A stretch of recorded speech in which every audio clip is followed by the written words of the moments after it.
Hi, this is Jovanka, and I'm here with Tino Bananiac. Is that Hey guys, it? Hi, Tino. Should I call you Tino or should I call you Bananiac? whatever pleases you. I'm Either gonna way. call you Bananiac because that's the name of your channel, and that's how I found out about you. And as soon as I did, I was like, "Who is this dude? I need to be friends with him. What's the story?" Definitely. So that's why I contacted you. So thank you so much for being here. I wanted to get your story and get a little bit of, just talk a little bit about this whole thing that we call veganism. Why is it so awesome? Definitely. Yeah, it's a pleasure to be here, by the way. Thank you for having me on. Absolutely. Yeah, super stoked to talk about this. Cool. So tell me, how long have you been a vegan? How did this whole thing come about for you? Yeah, so I've been vegan since April 2012. So what is the math? Maybe 2.5 years or Right. so. Yeah. So basically what brought me to this state of eating just plants was uh, it was motivation of just wanting to eat healthier and to Yeah. wanting to be more healthy because I would get sick a lot. In my sports, I wasn't as efficient as I wanted to be. Mm. So I wanted to lose a little bit of weight here and there. So yeah, it was a lot of motivation, but it was basically health. So I watched this documentary called Forks Over Knives, and it talked about a whole food plant based diet, and it made so much sense. Not because it's good for weight loss and it's good for getting you healthier and all that, but it can reverse diseases like Mm. that. For some reason, that stuck with me because not only helps keep lives, but also helps save them as well. And I thought that was crazy. Heart disease is our number one killer, and just Yep. by eating fruits and vegetables, we can completely erase it. So like I was so blown away by that. So I wanted to do this program because I knew this was the way to eat. And the more I got into eating whole plant foods, the more I started to realize other, side issues like the animals and the environment and all that, Yeah. the impact that diet has on them. So I just couldn't turn away from those reasons, and it's the reason why I eat 100% plant based, or I would call it a vegan diet, Right. is because I care for the animals, I care for the environment, and, the impact my diet has on it. So, I've never looked back. This is the greatest decision I've ever made. Good, good. It's so funny how you say that you call it a vegan diet, and I think people have a reason why they call it one thing or another. I tend to call it plant based because I'm a nutrition educator, and so I talk to a lot of people all the time, and most of Right, my students and clients are not vegan, and that right. word kind of turns people off, and it's a little scary. But then once you start talking about it, you realize that really everybody needs to be eating a plant-based diet. Even if Yeah. you choose to eat animal flesh, the vast majority of what needs to go in needs to come from plants, truly. And it's very hard for people to argue against that.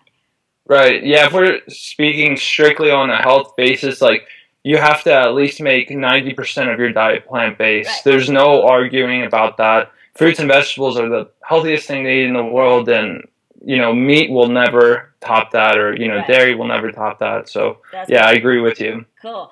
And I know you're an athlete. You mentioned that at the beginning of your last question. You're a cyclist, right? I try to be, yes. So, and that's also a very important distinction because you know how like a lot of athletes or a lot of guys especially, like they want to be tough and they want to build muscles and they think that they can't do it unless they eat tons and tons of protein.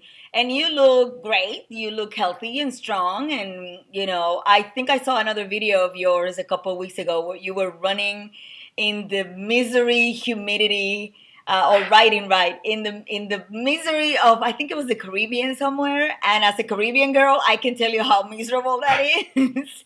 So that takes endurance, that takes strength, right? Yeah. Yeah, it was actually Florida, and I mean Oh, it's pretty much right there. It's yeah, very close, same and thing. it was so humid. Yeah, we did an event called the Festive 500, where it's basically riding 500 kilometers in around 7 to 8 days. It was between Christmas Eve to New Year's Eve, and I'd never done that many miles before. It was definitely a new experience for me. So it was awesome, and I credited it all to my plant-based diet, eating lots of carbohydrates and lots of fresh fruits and vegetables, that Yeah. type of thing, to give me energy and the right nutrition that I need to do that, because it's very hard to do it on a standard American diet where you're eating a lot of junk food and, It's a lot of not. high fat foods. Yeah, it's tough. So, It's not. yeah, it's definitely helped me as a cyclist for sure. I've lost a bit of weight, but again, like the energy that I get from the food it can't match from what I was eating before. Right. So yeah, it's definitely been a fun experience. Cool. So before you said that you are Greek, right? Right. So you grew up like most of us with, meat and I don't know, chicken, lamb, whatever. Sure. Um, so, well, I guess this is a two-part question. First of all, because I know the Mediterraneans are just very passionate people Yeah. and they believe strongly in what they believe in. So, how hard was it to deal with parents and family when you told them like, I won't be having any more of whatever? Right. Yeah. At first, it was tough because I was doing something completely different from what my family Right. was doing and all the traditions, that the Greek culture holds. So, yeah, I was going against my culture basically in a way because food is such a big part of, It is. most cultures. So, um, yeah, I mean, like, I came from a family where we would eat a ton of gyros, which is basically lamb meat, and, other roasts Beanie and all sauce. that stuff. Yep. But, it's funny because the more I got into it, the more I found out that this is backed up by science and that doctors are promoting it and studies are showing that the health benefits of a plant-based diet, showed this to my family, and they were very open to that part. Because to be honest, when I first had heard about the vegan lifestyle, I always thought it was just about the animals, something that you would sacrifice for the Oh, animals, not right. something that you can benefit from as well. Mm-hmm. So once I found out that it's a healthy thing to do, I showed my family, and they wanted to get healthier as well. My brother became 100% vegan. My parents are more towards the plant-based, type thing. So it's been awesome, and it's been gratifying to change, my family's life as well as other Oh, that's people. wonderful. Yeah. That's great. That's a great point. Um, so I guess the second part of that question is, as you were transitioning to veganism, did you have anything that you just kept trying, like just your go-to food that you would go to Mm, as comfort? Just like I don't know, just like for some people it may be a hamburger. Would you don't have the hamburger any longer? What was right. that go-to food that you would go to as you were transitioning? Definitely bananas. Absolutely. I would say bananas. I would buy boxes and boxes of bananas, like the 40 pound that Yeah. they would bring into the stores. And I still buy those. And I would just make lots of smoothies and eat them on the go if I'm commuting to school or if I'm walking to class or something. Right. It's so easy because a banana has like its own like little wrapper type of thing, and it's Right. not messy. So it's perfect, and it's great on the bike. The banana was just a perfect thing for me. So I would eat a ton of bananas, and that's kind of where Bananiac came from, is Yeah. because bananas had helped me so much for my journey. So Yeah. I definitely love bananas bananas. too. I have people all the time telling me I can't eat bananas because they're too high in sugar. I'm like, what? People, Yeah, sit down. come. Let's talk about this. Come on. And then they're drinking like Coca-Cola and all that. And Yeah. coffee from Starbucks, which has Right. one drink. May I don't drink coffee or Starbucks for that matter, but I've heard that some Right. of them have like 1,500 calories or something like that. I don't Yeah, even it's want. crazy. And It it's not gets even like good calories. no, So, it's yeah, totally crazy. crap. So I have one last question. Tell me what would be, or what do you believe is the number one mistake that people make when Hmm. they are trying to stick to veganism? You and I just talked about this right before we got on the video, that a lot of people are like you. They feel like at the beginning you don't really know what it all means, so you think it's maybe good for you, but you may be doing it more for the animals and the environment, or for some reason you don't stick with it. And it seems to be a trend where a lot of vegetarians and vegans are moving away from it. And I think it's because there's something that there may be something where there is a stumbling block, and they get stuck and they go like, well, let's go back to what we know. So, Hmm. in your opinion, what is that one mistake that people make? Well, I think whatever reason you're coming to a vegan diet or say a plant-based diet, whether it's for your health or you're doing it for the animals or the environment, I highly, highly recommend getting yourself educated on the other factors as well. Making this a holistic approach, making this a lifestyle for yourself.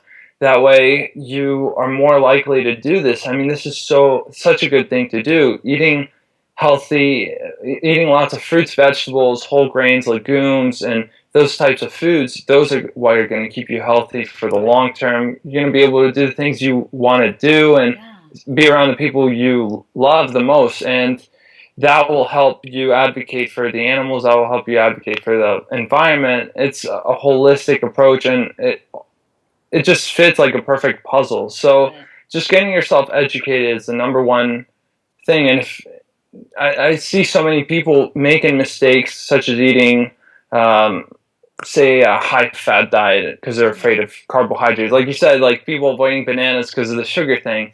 But if you educate yourself and you find out that banana is just this perfect package of all kinds of nutrients, it's got more than just sugar. There's, of course, sugar in there. It's good for you. It's going to give you energy, but there's a ton of other stuff in there, such as the micronutrients that are going to keep you healthy. So getting yourself educated. And there's 3 documentaries out there that I highly recommend anyone checking out if they're interested in the plant-based diet, the vegan lifestyle, is to check out Forks Over Knives. That will give you a lot of great insight of the science behind the plant-based approach, eating lots of whole plant foods, keeping you healthy for life. The second one is called Earthlings, and it shows what people are doing to the animals, and how the diet is directly impacting the animals. Very powerful documentary. And the third one is Cowspiracy. Talks about the impacts of diet on the environment, and who doesn't care about this planet? It's the only one we have. It's our only home. Let's keep it clean and let's share it because we're all here together. So watch Cowspiracy. Great facts in that documentary. So number one mistake, I would say, people aren't getting themselves educated, and it's not their fault, and that's why we have to speak up about it, because we hold this knowledge, we have to share it around. So fabulous. I couldn't agree with you more. And I will put the links to all 3 of these documentaries. I actually saw Earthlings, I want to say 2 years ago or so, and it was heartbreaking, but it was heartbreaking because you start recognizing that there's a matter of personal responsibility with every single one of your meals. Every choice that you make affect thousands upon hundreds of thousands of other souls out there, animals and others, other humans. And same thing with Cowspiracy. I just saw it a couple of months ago, and it was so powerful. So thank you for that tip. I'm going to put that link below, and I will make sure that I will put a link to your channel because people need to see you and get to know you and get to love you. And so if you have one more comment and one more loving, thing to leave us with, this is your chance. Okay. Well, yeah, thanks for this interview. Just like I said, get yourself educated, eat lots of whole, healthy plant foods. You're never going to regret eating healthy. No one ever does regret eating healthy. Exactly. Eat lots of fruits, vegetables, whole grains, legumes. Eat as much as you want from them. They are the healthy foods. And, get yourself educated on other aspects as well. How diet plays an impact on the animals, the environment, and you're gonna love this. And next thing you know, you're on the other side of the screen advocating this lifestyle. So and you're gonna look just as fabulous as both Bananiac and I do. So it's exactly. Win-win. Thanks again for this, and do make sure that if you have any comments or questions, leave them in the comment below, and I'll make sure to either pass them on to Bananiac or answer them if I can myself. And go ahead and subscribe for more tips and a jolt of motivation for your sexy, healthy, and beautiful life. See you soon. Bye, guys. Get free detox, weight loss, healthy living tips, and inspirational messages galore when you subscribe to the Weekly Jolt. Just click the subscribe button, and I'll see you next time. Show me what your body can